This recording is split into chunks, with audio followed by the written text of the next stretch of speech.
We have thus far analyzed all the various three-way DR models. Now let's go through the requirements for three data center business continuity and DR. It is important to perform cluster peering to replicate data between 2 or 3 different clusters, running at different data centers or in the same data center. During cluster peering, the SVMs are also peered between these clusters to enable SnapMirror relationships. Let's click on Configuration, Cluster, Cluster Peer to check for peers that are already established. I can see that 2 clusters running in different data centers are already peered, and their status is shown as available. To peer any new clusters, click Create and pass the intercluster lifts of both clusters and share a common passphrase to peer. Similarly, you can select SVM peers in the same configuration tab and peer the SVMs that are hosting the database application volumes.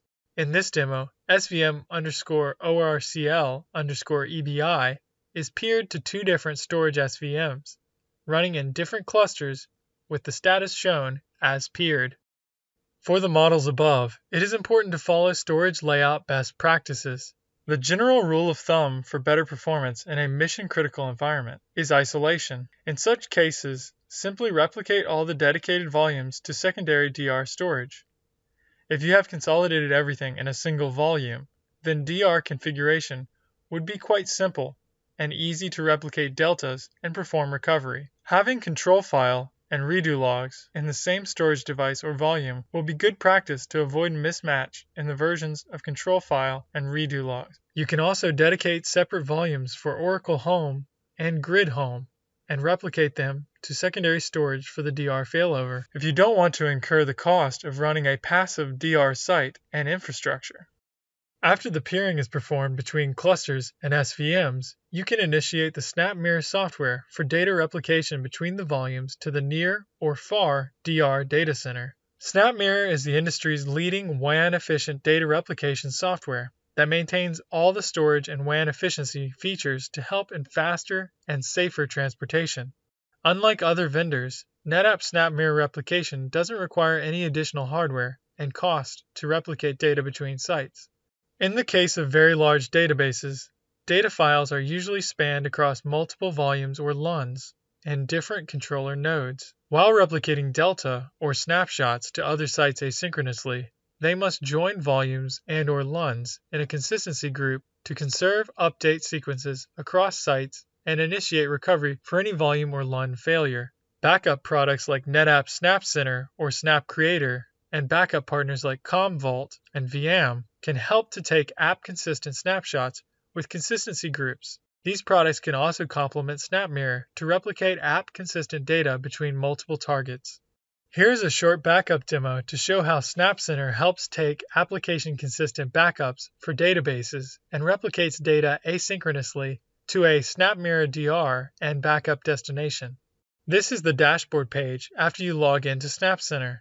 3 steps are needed to run an on-demand backup or scheduled backup. The first step is to add the storage system. Here, let me add storage cluster to SnapCenter.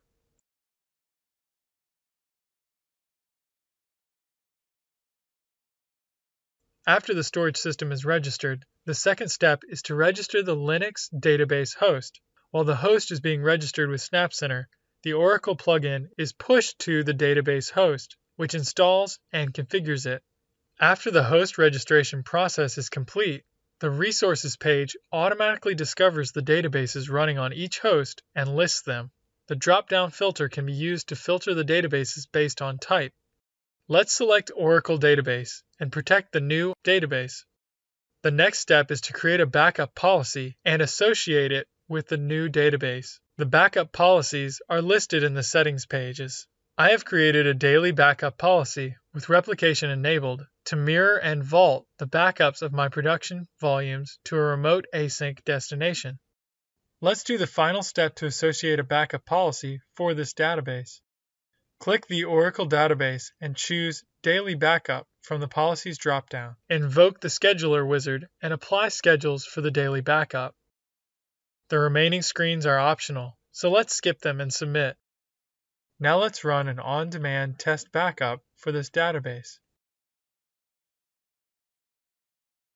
As you can see, the backup progresses and completes, but multi-target replication is in progress.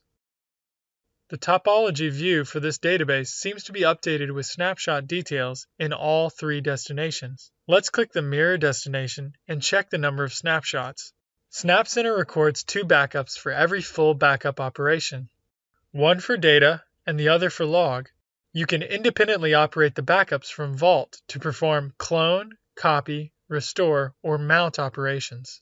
On the other hand, these application-consistent backups in the mirror or DR destination helps with manual and scripted asynchronous DR recovery and failover.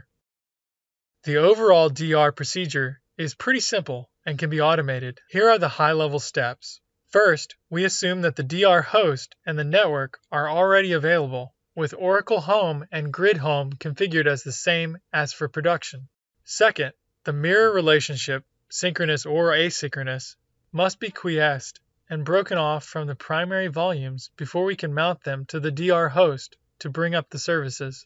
The only difference between asynchronous DR and synchronous DR is that point-in-time or SCN-based recovery is not required for the database application in the synchronous use case. For Metro Cluster, everything is automated in this stretched storage cluster, and therefore it doesn't require any manual intervention. Refer to the latest synchronous DR video called Archive 0 RPO using the new snapshot Synchronous. This video explains step-by-step how to perform the near DR synchronous failover from production. The overall DR procedure is pretty simple and can be automated. In this video, we assume the DR host is already available with Oracle Home and Grid Home configured the same as for production. The steps are mostly similar for asynchronous failover, except for a few RMAN recovery commands to bring up the database.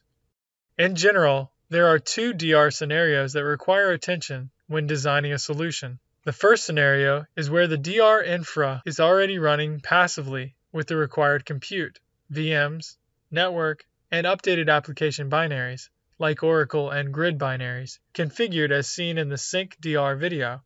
The second case, where we need to bring up a few infra from scratch, apart from the Oracle Storage DR host. We then try to break the relationship from primary storage and mount the 2 mount points from the DR secondary, for example Oracle and Grid Home, and reconfigure them using the clone.pl Perl script. Thank you for watching.